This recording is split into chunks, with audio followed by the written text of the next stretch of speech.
오늘은 나는 복음에 비친 자입니다 하는 제목으로 말씀 증거하도록 하겠습니다. 지난주 우리는 지금은 은혜 받을 만한 때라는 제목으로 말씀을 나누면서 우리에게 부어주신 하나님의 그 은혜, 그 능력은 과거나 미래가 아닌 바로 지금 임하는 하나님의 선물이라 했습니다. 그런 하나님의 은혜를 입은 사람들은 이제 달라졌다 이렇게 말씀을 드렸죠. 이름 없는 무명한 자 같으나 유명한 자가 되었고, 죽은 자 같으나 살아있는 자가 되었으며, 더 나아가서 아무것도 가진 것이 없는 자 같았으나 모든 것을 다 가진 자라 이렇게 했습니다. 사랑하는 성도 여러분, 이와 같은 하나님으로부터 받는 은혜가 이번 한 주간에도 충만하기를 간절히 축원합니다. 하나님의 은혜는 마치 흐르는 생명수와 같다 이렇게 합니다.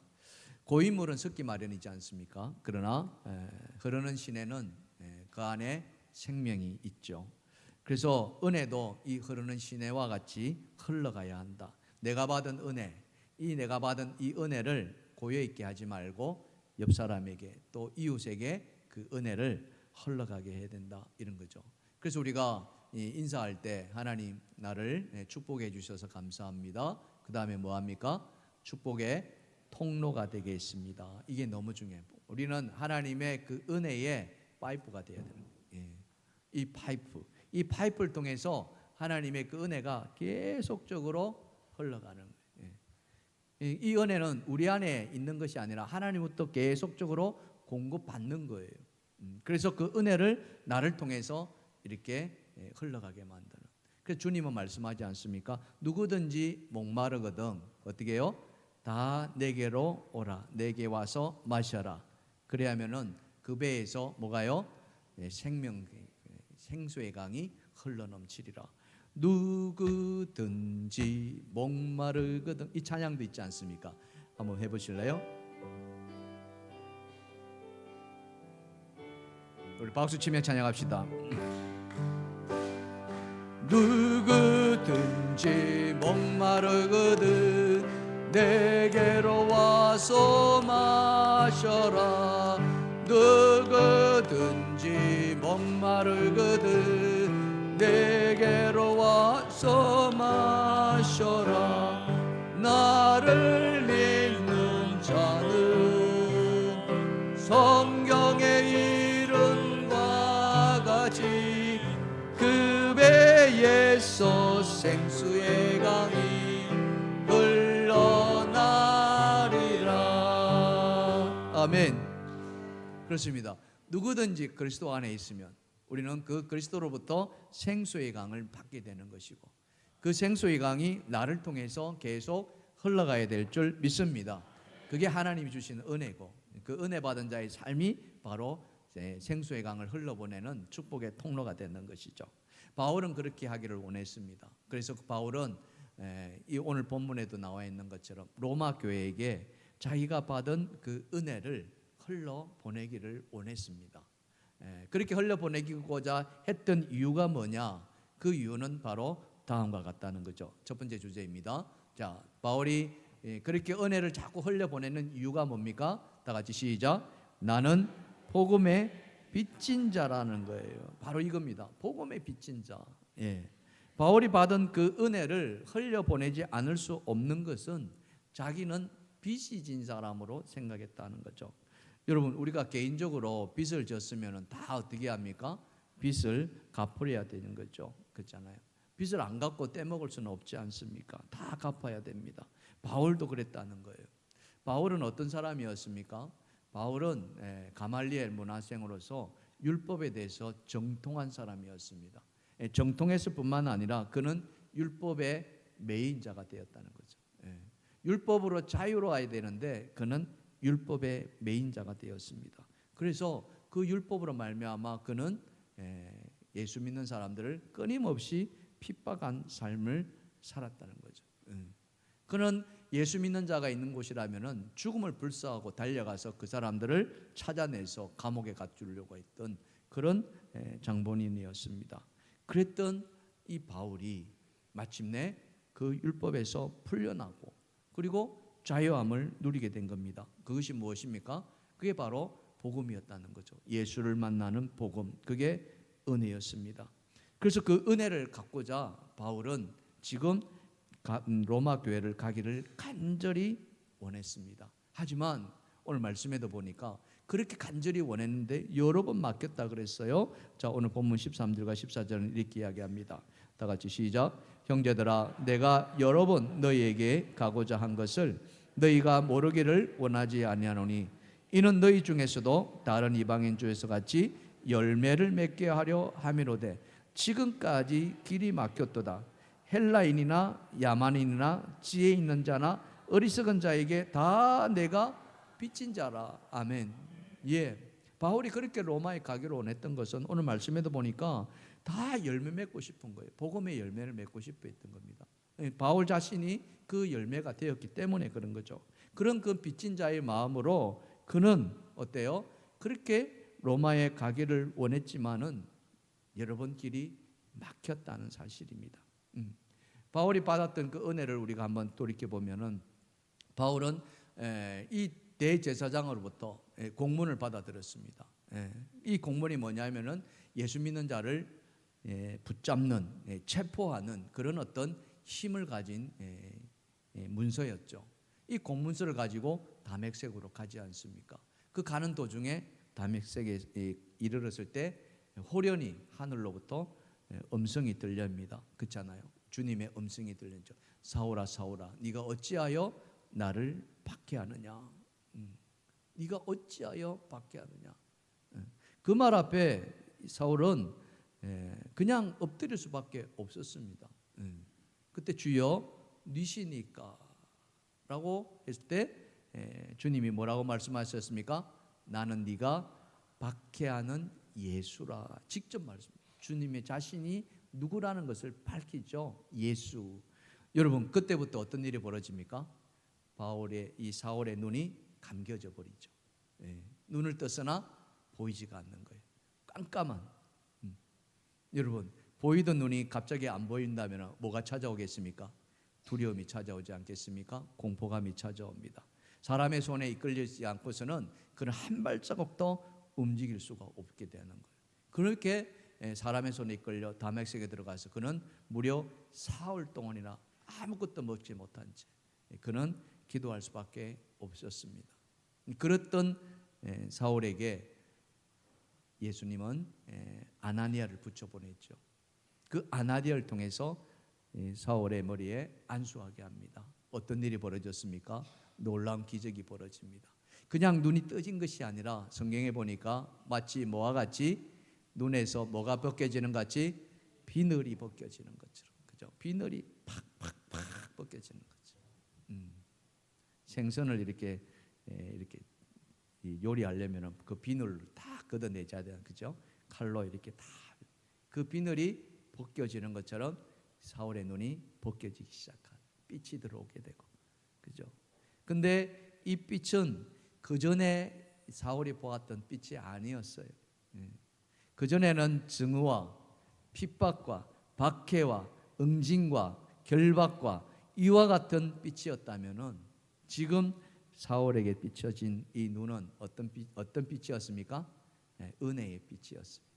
사랑의 빛이었고 복음의 빛이었고, 이것이 사울로 하여금 감동시키고, 감동했을 뿐만 아니라 그는 그 즉시 일어나서 회당에 나가서 예수를 증거하기 시작합니다. 예수 믿으십시오. 예수 믿으십시오. 우리 한번 해볼까요? 여러분, 예수 믿어보세요. 언제나 한번 해보셨습니까? 이 시간에 한번 해볼까요? 시작. 예수 믿으세요. 예수 믿으세요. 그랬더니 사람들이 뭐라고 이야기합니까? 저 사람이 도대체 누구냐 이거예요. 저가 얼마 전까지만 해도 그 손에 공문서가 들려있지 않았는가? 그가 예수를 받게 하는 사람인데 어떻게 예수를 믿으라고 하느냐? 사람들이 이상한 눈으로 쳐다보고 시작하고요, 웅성거리기 시작합니다. 그리고 급기야 어떻게 합니까? 이 사울을 죽이려고 하는 거예요. 왜? 유대교와 완전히 반하는 삶을 살아가는 거예요. 그때부터 사울의 고난 시작되기 시작합니다. 복음을 전하는데 그 복음이 레드카페트가 아니었어요. 가시밭길이었어요. 얼마나 가시밭길이었냐면은 바울은 이렇게 고백합니다. 고린도후서 1장 8절입니다. 다 같이 시작. 우리가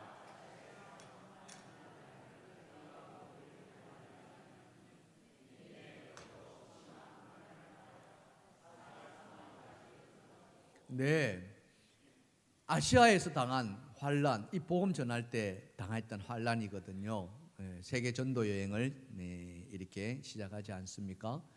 가는 곳마다 그는 고난을 당했단 말이죠. 근데 그게 얼마나 심했으면은 살 소망이 끊어졌다. 이렇게 산 소망이 끊어졌다. 살아갈 수 있는 소망이 없다는 거죠. 아마 사울의 마음 속에는 이런 생각이 가지 않았습니까? 특히 그 이고니온에서 돌에 맞아서 죽어버리거든요. 사람들이 죽은 줄 알고 성 밖으로 던져버렸어요. 시체를. 그 정도였단 말이죠.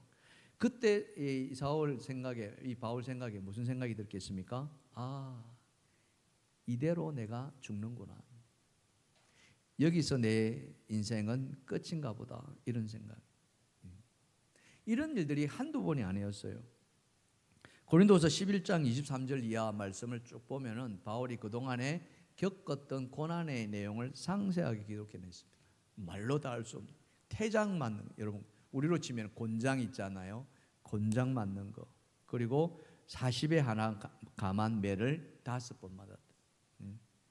돌에 맞고요, 파선하고요, 바다에 던져지고요. 어마어마한 고난이 이 바울에게 임하였다는 거죠. 그래서 내 안에 산 소망이 끊어졌다 할 정도였습니다. 자, 여러분에게 한번 여쭤볼까요? 자, 여러분에게 만약 이와 같은 고난이 당한다면은, 그런 고난이 주어진다면은 여러분 복음을 전하시겠습니까? 그를 전하고 싶은 마음이 생길까요? 우리 한번 진지하게 자신에게 한번 물어보십시오. 아마 이런 고난 앞에서 또 내가 복음을 전하겠다 이렇게 말할 사람이 과연 얼마나 될까? 근데 오늘 바울은 자기를 자신을 가리켜서 뭐라고 했습니까? 오늘 말씀의 주제가 뭡니까? 나는 복음의 빚진 자다. 나는 복음의 빚진 자입니다. 이 말은 무엇입니까? 복음을 어떻게 해요? 갚아야 한다는 거예요. 복음을 갚아야 한다는 거죠.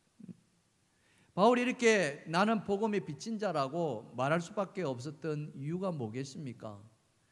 아마 바울은 자기의 그 고난 앞에서도 그는 예수님을 생각하지 않을 수가 없었던 것 같아요. 예수님이 어떠셨습니까? 오늘 빌립보서에 보시면은 예수님이 이렇게 말합니다. 2장 8절입니다. 사람의 모양으로 나타나사 자기를 낮추시고 죽기까지 복종하셨으니 곧 십자가에 죽으심이라. 예수님은요 죽기까지가 아니라 실제로 어떻게 했습니까? 죽으셨습니다. 그거예요. 그게 팩트입니다. 그 은혜가 지금 이 바울 안에 사무치고 있는 거예요. 주님은 나를 위해서, 나를 살리기 위해서, 아까 다메섹 도상에서 주님의 음성을 듣지 않습니까? 사울아 사울아 네가 어찌하여 나를 박해하느냐. 내가 그렇게 박해했던 그 예수가 누구를 위해서 죽었습니까? 나를 위해서 죽었다. 바울이 그것이 들어와 있는 거예요. 그러니 그 예수를 생각하면은 지금 자기가 받는 이 고난은 예수의 죽음 앞에서 아무것도 아니라는 거죠. 왜요? 나는 살아있다는 거죠. 예수는 죽었고 이거 차이입니다. 그래도 우리는 살아있다는 거예요. 그러니까 이 살아있는 것이 얼마나 큰 축복인가. 사랑하는 성도 여러분, 오늘 여러분들이 이렇게 주님 앞에 나와 있다는 이 자체가 여러분 큰 은혜인 줄 믿습니다. 할렐루야. 제 아내하고 늘 이 농담 이렇게 따먹는 것이 그 이야기를 가끔 합니다. 아침에 눈을 뜨면은 어떻게 해요? 아침에 눈을 뜨면은 어떻게 해요? 눈을 감기는 거예요. 왜 눈을 뜨냐고. 지금 뜨면 안 된다고. 근데 오늘 우리가 눈을 뜰 수 있다는 것, 이건 하나님 우리에게 생명을 주신 은혜인 줄 믿습니다. 그렇습니다. 우리는 우리의 생명이 내가 할 수 있는 게 아닙니다. 그렇잖아요. 여러분, 주무시다가 이 세상을 떠나신 분들이 들어있지 않습니까? 왜 그분들은 아침에 일어나고 싶지 않았겠습니까? 그러나 일어나고 안 하고는 우리의 힘 소관이 아니다. 오직 하나님께서 우리에게 생명을 주셔야만이 우리는 살아있는 줄 믿습니다. 바울이 그걸 생각하니까 예수는 나를 위해서 죽었는데 나는 살아있다는 생각이니까 지금 내가 당하는 이 고난은 그 예수의 죽음 앞에 아무것도 아니다. 그래서 나는 복음의 빚진 자일 수밖에 없다. 이것이죠. 네. 우리는 이런 바울의 그 믿음 안으로 우리가 들어갈 필요가 있는 거예요.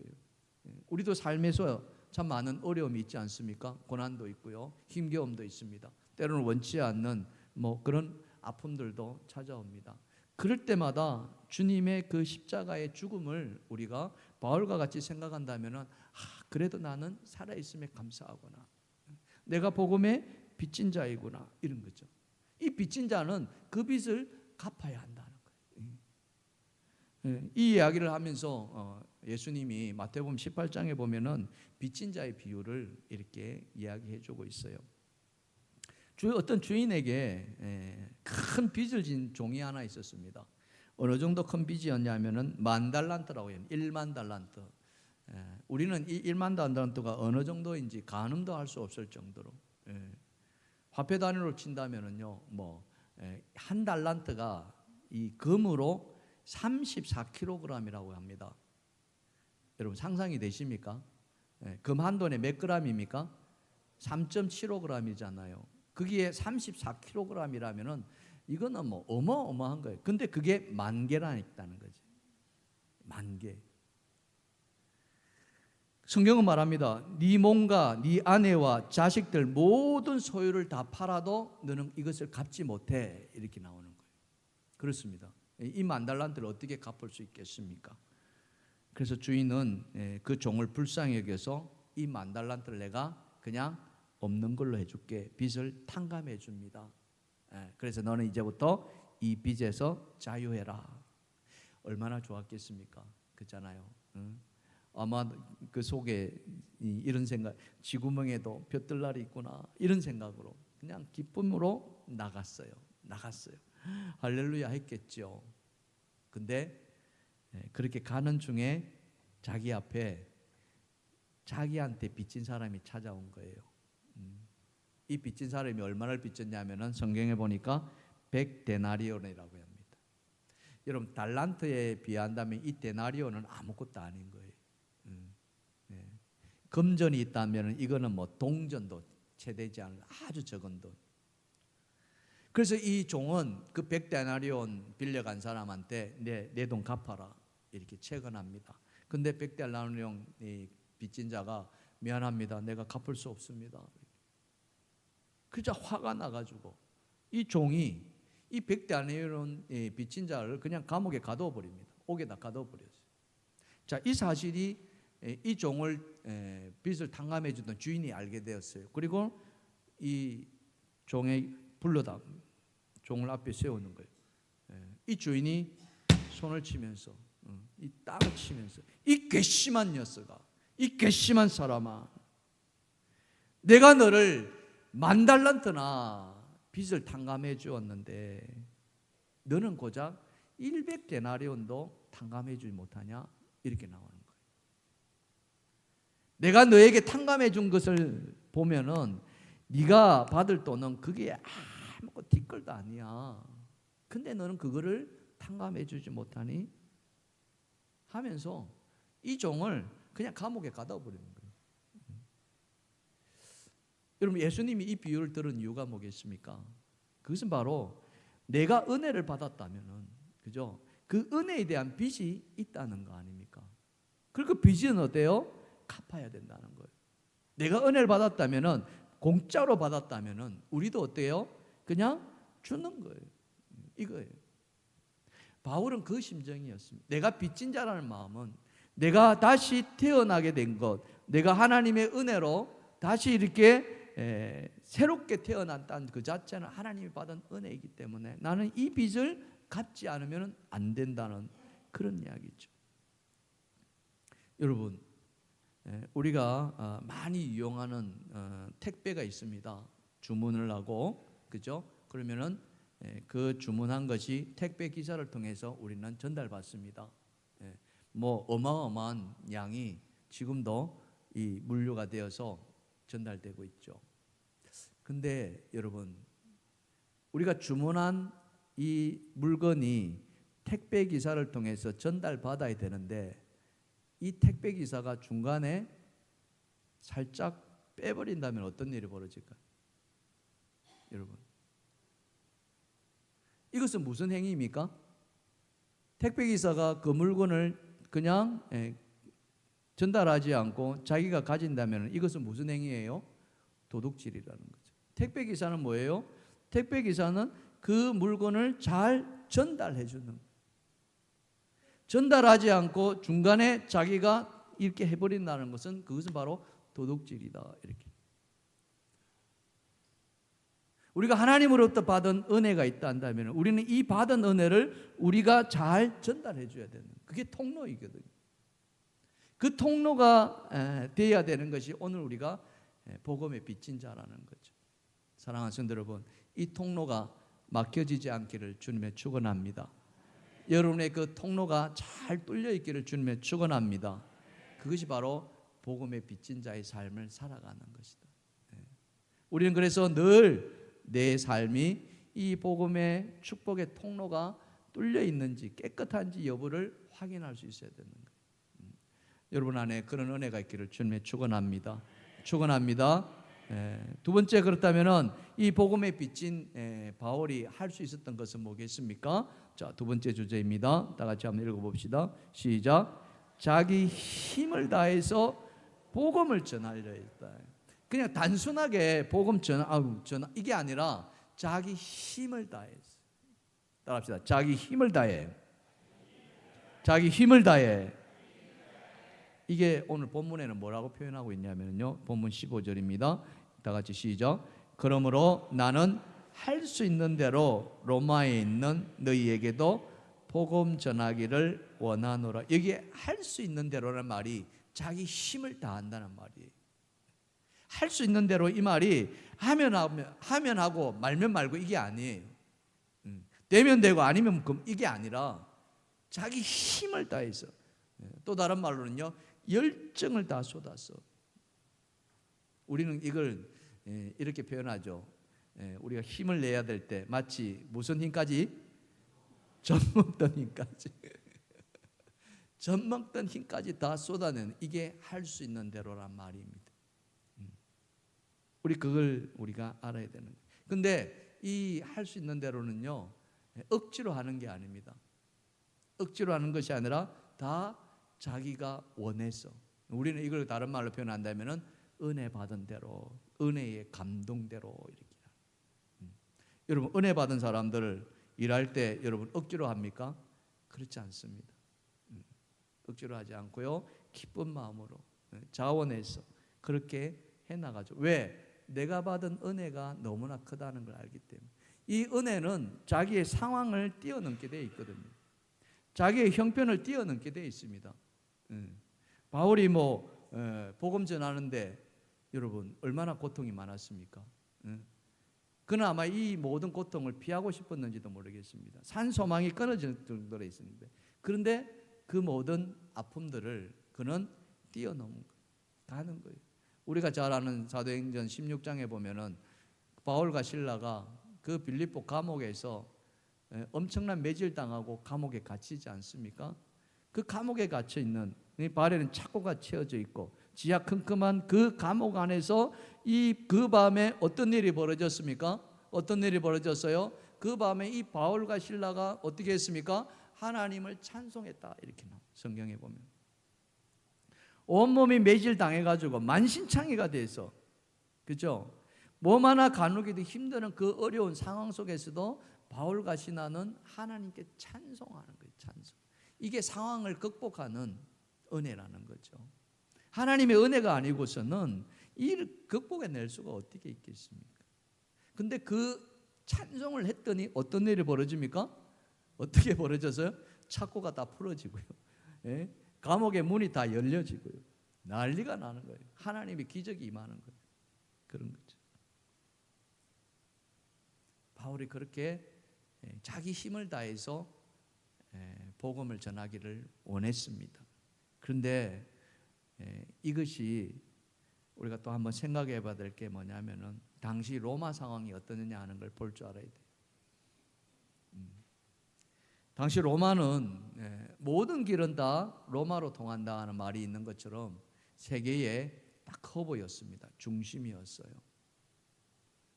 중심이었을 뿐만 아니라 정치나 문화나 또 예술, 건축, 모든 영역에서 최고의 도시였습니다. 가장 찬란한 도시였고, 지금도 여러분 로마에 가보면은 그 당시에 지어졌던 어마어마한 건축물들이 있는 걸 보게 되지 않습니까? 그 대표적인 건축물 중에 하나가 원형 경기장이라는 것도 또 있고요. 근데 이와 같은 겉으로 드러나는 그런 찬란한 문화 이면에는 뭐가 있었습니까? 그 이면에는요, 온갖 우상 숭배, 그리고 온갖 도덕적 타락, 마치 시궁창과 같은 그런 어두운 면들이 이 로마에 가득했습니다. 더더군다나 가이사는 황제였고요, 황제였을 뿐만 아니라 신으로 추앙되었습니다. 가이사 신이. 그러니 이 가이사가 자기를 신으로 받들어야 되는데 기독교는 자기 가이사를 신으로 안 받들거든요. 하나님을 신으로 받든단 말이에요. 그러니 이 기독교를 가만 내버려 둘 수가 있겠습니까? 엄청난 박해가 있고요. 여러분도 잘 아시는 네로 황제 때 그 로마의 대화재가 일어나지 않습니까? 이 화재의 원인을 이 기독교인이 다 돌려가지고 기독교에 대한 어마어마한 박해가 일어나는, 가뜩이나 미운 틀이 바뀌었던 이 기독교인들이 말로 다 할 수 없는 핍박을 받는 그런 시대에 이 바울이 있었던 거예요. 그래서 할 수만 있으면은요, 로마가 아니라 로마를 피해 가야 되는 거예요. 심지어 이 기독교인을 로마에서 추방하는 추방령까지 내리지 않습니까? 그렇게 쫓겨난 사람들이 브리스길라와 아굴라 아닙니까? 그랬던 로마로 바울이 가야 한다고 이야기해요. 그것도 여러 번 가야 한다고. 여러 번 갈 뿐만 아니라 할 수 있는 대로 그 로마에게 복음을 전한다. 정신이 나간 이야기입니까? 생각을 해보세요. 자기에게 목에 칼을 들이대고 있는 그 사람들한테, 그 로마 사람들한테 복음을 할 수 있는 대로 온 마음을 다해서, 열정을 다해서, 이게 도대체 뭐냐 이거예요. 도대체 뭐냐 이거예요. 우리라면 그럴 수 있겠습니까? 여러분 그렇게 할 수 있겠습니까? 여러분 복음 전한다고 할 때 여러분 가족이나 또 친척이나 이웃들에게 복음을 전할 때 그렇게 핍박받으면서 복음을 전해본 적이 혹시 있으신가요? 만약 핍박을 받았다고 칩시다. 그러면 그 핍박받은 것을 또 찾아갈 수 있겠습니까? 한번 생각해 보십시오. 근데 바울은 찾아가겠다는 거예요. 그것도 여러 번. 이 힘은 어디서 나왔느냐 이거죠. 여러분 사도행전을 읽어보면은요, 바울이 유대인에게 이렇게 묶여서 재판을 받는 이야기들이 등장합니다. 사내들인 공회에 세워지고요, 사울의 그런 어떤 죄를 묻기 위해서 신문을 하고 재판을 하죠. 그때 어떤 일이 벌어졌냐면은 그 신문하는 가운데 예수 그리스도가 이 바울에게 나타납니다. 그리고 그에게 사명을 줘요. 자, 사도행전 23장 11절입니다. 자, 하나 한번 보실까요? 다 같이 읽어보겠습니다. 시작. 그날 밤에 주께서 바울 곁에 서서 이르시되 담대하라. 네가 예루살렘에서 나의 일을 증언한 것 같이 로마에서도 증언하여라 하리라 하시니라. 아멘. 바울은 예수 믿기 전에, 예수를 만나기 전에 어쩌면 사내들은 공회원인지도 모르겠습니다. 바울 정도면 공회원이 되고도 충분히 남죠. 그가 신문했던 그 장소에서 그는 지금 신문을 받고 있습니다. 그 신문 받으면서 그는 예수를 증언했습니다. 오늘 주님이 그 바울에게 나타난 거예요. 그날 밤에. 그리고 말씀하신 것처럼 오늘 네가 여기서 나를 증언한 것 같이 로마에 가서도 네가 나를 증언해야 되겠다. 누가 말씀하셨어요? 주께서 말씀하셨어요. 누가 말씀하셨어요? 주님이 말씀하셨다는 거죠. 이겁니다. 다른 사람에게서 받은 말이었다면 또 다를 것입니다.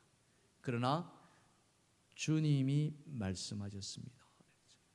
오늘날에도 여러분 국가적인 큰 일을 앞두고 특별한 명을 받아서 가는 사람이 있습니다. 우리가 공화국이기 때문에 우리는 대통령제 아닙니까? 그럼 대통령의 명을 받아서 갑니다. 이걸 뭐라고 그럽니까? 특사라고 이야기합니다. 그 손에는 뭐가 들려 있습니까? 대통령의 친서가 들려 있는 거예요. 대통령의 명을 받은.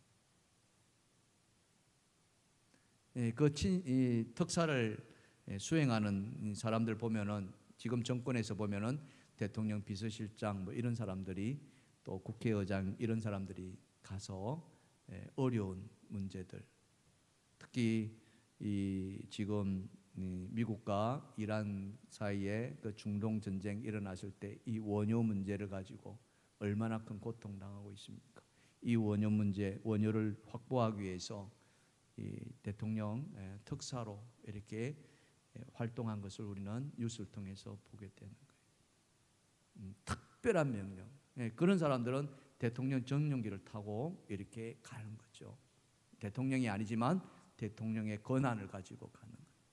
오늘 바울에게 주님께서 직접 말씀하신다는 거죠. 여러분, 오늘 이 밤에 여러분 손 한번 번쩍 한번 들어볼까요? 저를 따라 손 한번 번쩍 한번 들어보십시다. 자, 오늘 이 밤에 주님이 나에게 말씀하시기를 원하는 사람들은 손을 들고 계십시오. 다 원하시네. 주의 말씀 다 듣기를 원하십니까? 다 듣기를 원하십니까? 손 내리십시오. 왜요? 누가 말씀하셨어요? 주님이 말씀하십니다. 이건 차원이 다른 거예요. 그렇게 바울이 받은 이 말씀, 그죠? 바울이 받은 이 말씀은 다른 어떤 누구도 아니고 이 세상 어떤 권위 있는 자가 아니라 바로 천지의 창조주이시고 만물의 주인 되시고 더군다나 자기를 완전한 새 사람, 새로운 피조물로 재창조해 주신 예수 그리스도의 그 말씀이 바울에게 임하였던 것이죠. 그 사명을 받았기에 바울은요, 주님의 그 사명을 놓칠 수가 없었습니다. 어쩌면 우리로 말한다면 목에 칼이 들어와도 나는 그 사명을 붙들겠노라. 바울은 그런 다짐을 가지고 있었어요. 그게 사도행전에 보면 이렇게 표현하고 있습니다. 사도행전 20장 24절입니다. 다 같이 시작. 내가 달려갈 길과 주 예수께 받은 사명 곧 하나님의 은혜의 복음을 증언하는 일에는 마치려 하면 나의 생명조차 조금도 귀한 것으로 여기지 아니하노라. 아멘.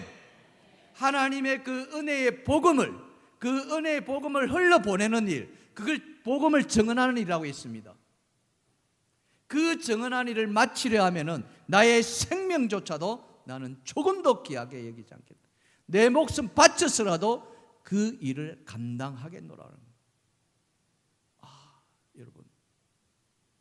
여러분 이런 말씀 들을 때 가슴이 뭉클하지 않습니까?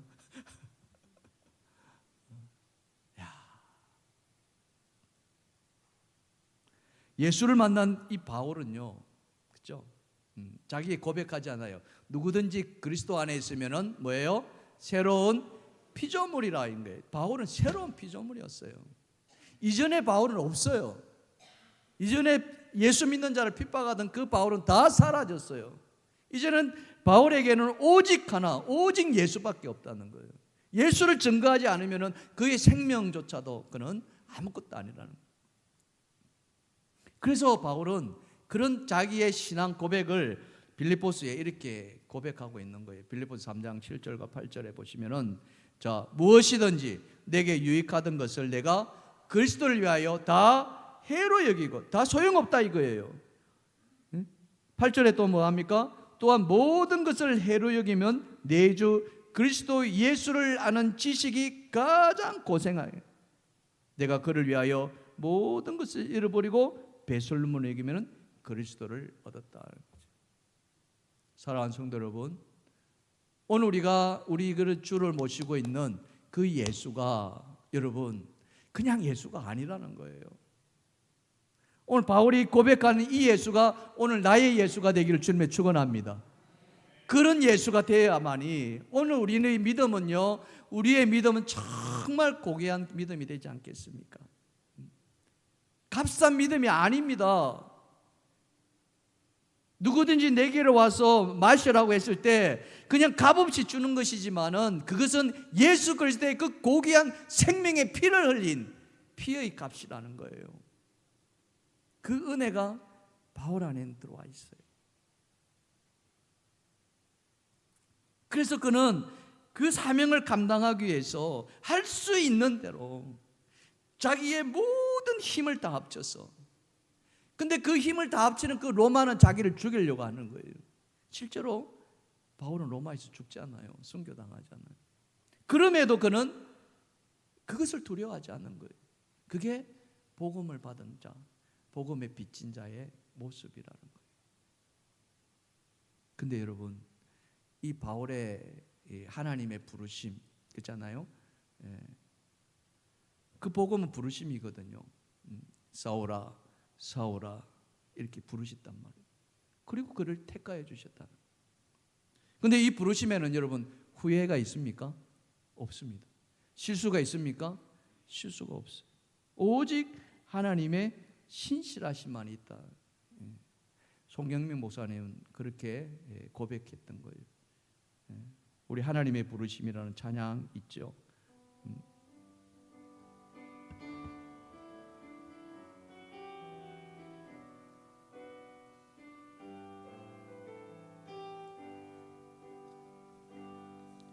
하나님의 부르심에 후회하심이 없네. 내가 이 자리에 선 것도 주의 부르심이라.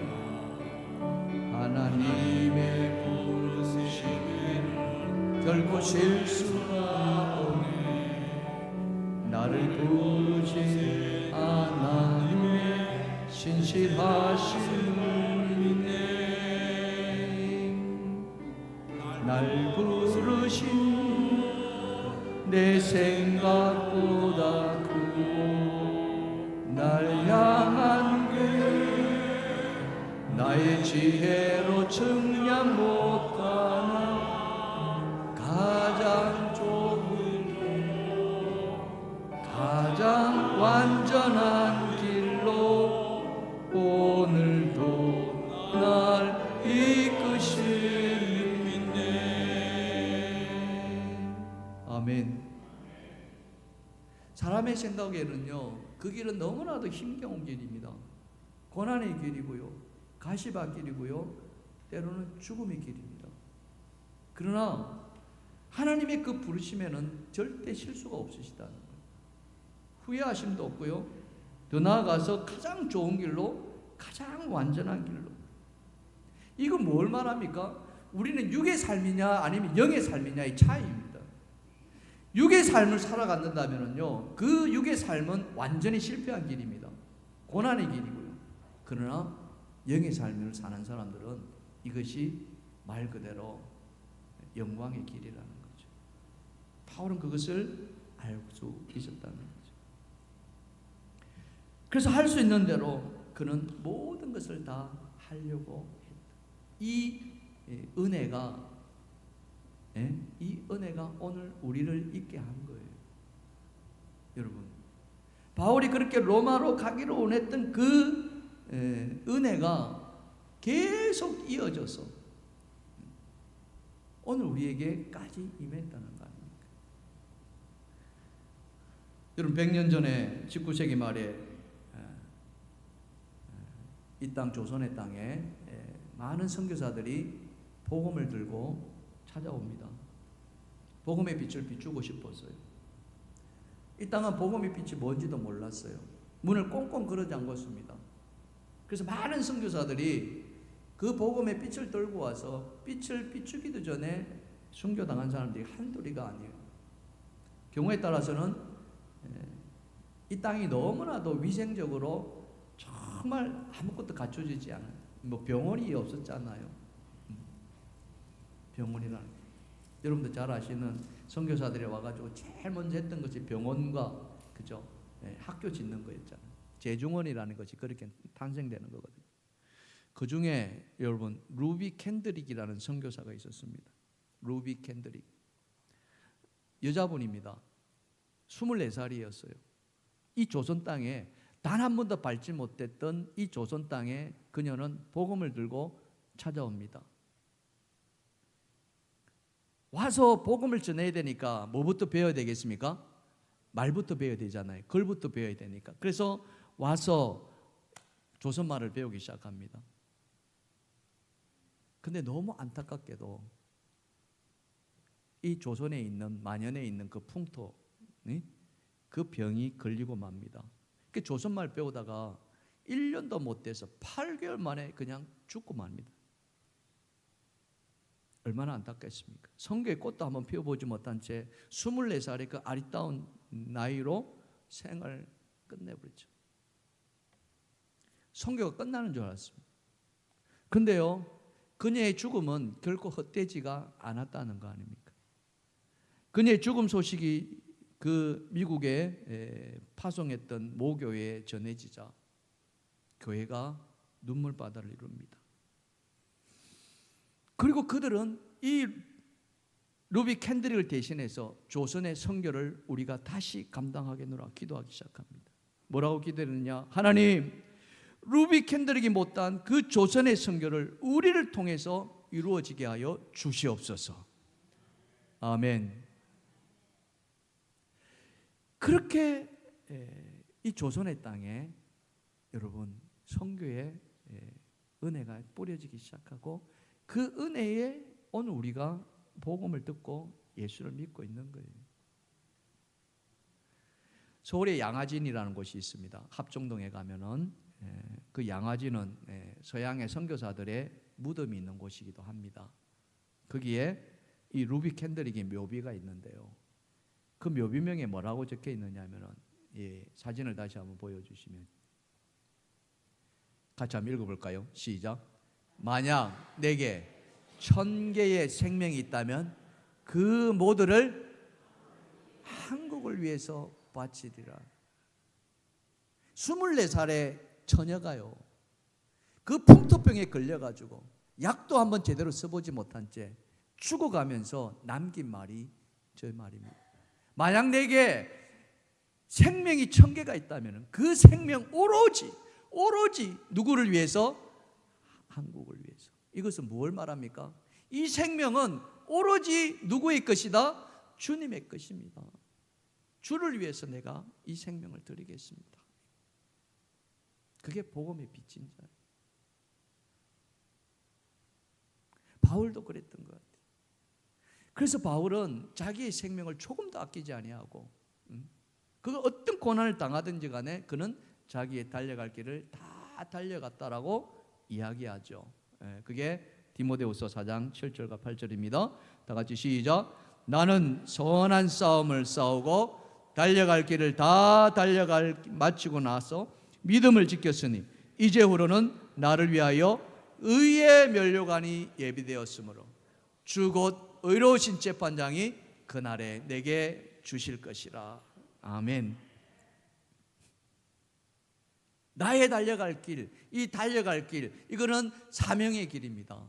주님이 네가 로마에 가서도 나를 위해서 정언해야 되겠다는 그 사명이죠. 그 사명을 다 마치고, 근데 그 사명을 다 마치기도 전에 그는 죽을 수밖에 없는. 근데 그 안에 어떤 믿음이 있었습니까? 나는 비록 육체는 죽지만, 그죠? 내가 주님 앞에서 뭘 받는다? 의의 면류관. 여러분 다시 한번 손 한번 들어보시겠습니까? 자, 손 한번 들어보십시다. 잘 생각하십시오. 잘 생각해서 손을 들으셔야 돼요. 자, 내가 하나님 앞에 반드시 설 겁니다. 자, 하나님 앞에 서서 내가 하나님으로부터 의의 면류관을 받기를 원하시는 분은 손을 내리시기 바랍니다.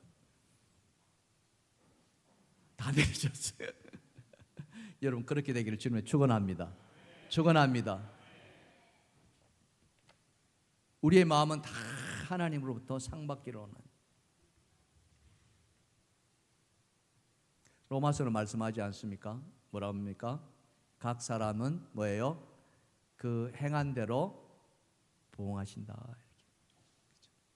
우리가 무엇을 행하는가? 오늘 이 시간 여러분 이 말씀이 들려지신다면은 다시 한번 복음에 비친 자의 은혜가 내 안에 생겨나기를 주님의 축원합니다. 하나님이 나를 살려주시고 나를 의의 길로 인도해 주셨습니다. 죄인의 길에서 벗어나서 이제는 의의 자리로 옮겨주셨습니다. 그리고 하나님의 자녀로 삼아주셨습니다. 우리는 더 이상 죄의 부끄러운 자가 되지 않습니다. 오늘 바울은 마지막으로 이렇게 이야기합니다. 세 번째 주제입니다. 다 같이 시작. 복음을 부끄러워하지 않고 오직 산다. 이겁니다. 이제 우리는 복음을 부끄러워해서는 안 되는 거예요. 이제 누구를 만나든지 간에 어디를 가든지 내가 복음을 전하는 자가 되어야 될 줄 믿습니다. 복음에 부끄러운 자가 된다면 우리는 복음을 나타낼 수가 없어요. 주님 우리를 뭐라고 표현했습니까? 너희는 세상의 뭐다? 빛이라고 했습니다. 언제 우리 안에 빛이 있었습니까? 우리는 다 어둠이었는데 그렇잖아요. 근데 주님은 오셔가지고 우리에게 빛이라고 이야기해 주셨어요.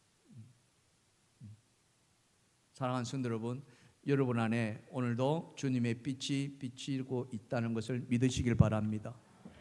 믿으시길 바랍니다. 여러분의 입술로 아멘이라고 고백하는 그 순간 주님은 오늘도 여러분의 그 심령 속에 빛을 비춰주시는 줄 믿습니다. 그러나 세상은 그렇지 않습니다. 세상은 우리를 향해서 때로는 어떻습니까? 때로는 정신 나간 사람이다.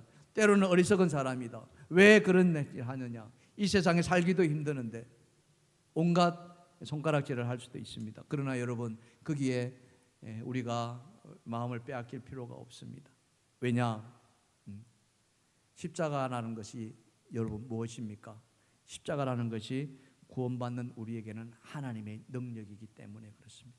여러분 고린도전서 1장 18절을 보시면은요 사도 바울이 이렇게 말합니다. 다 같이 시작. 십자가의 도가 멸망하는 자들에게는 미련한 것이요 구원을 받는 우리에게는 하나님의 능력이라. 아멘.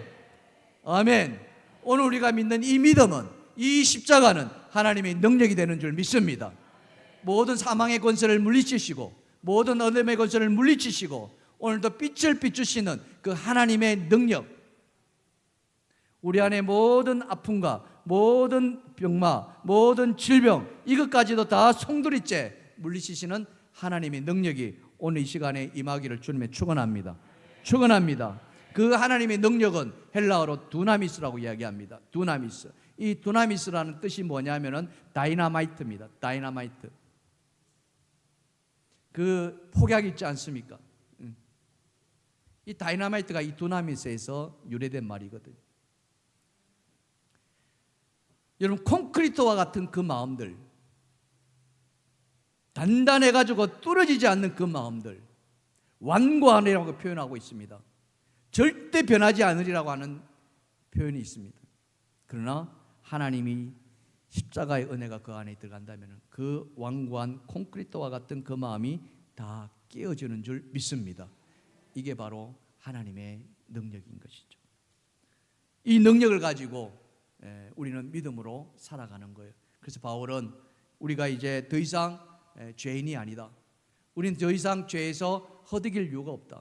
더 이상 죄책감에 시달릴 이유가 없다. 우리는 하나님의 의가 된 사람들이다. 그래서 오직 의인은 믿음으로 산다라고 이렇게 고백하고 있는 거예요. 오늘 본문 17절입니다. 다 같이 시작. 복음에는 하나님의 의가 나타나서 믿음으로 믿음에 이르게 하나니 기록된 바 오직 의인은 믿음으로 말미암아 살리라 함과 같으니라. 아멘.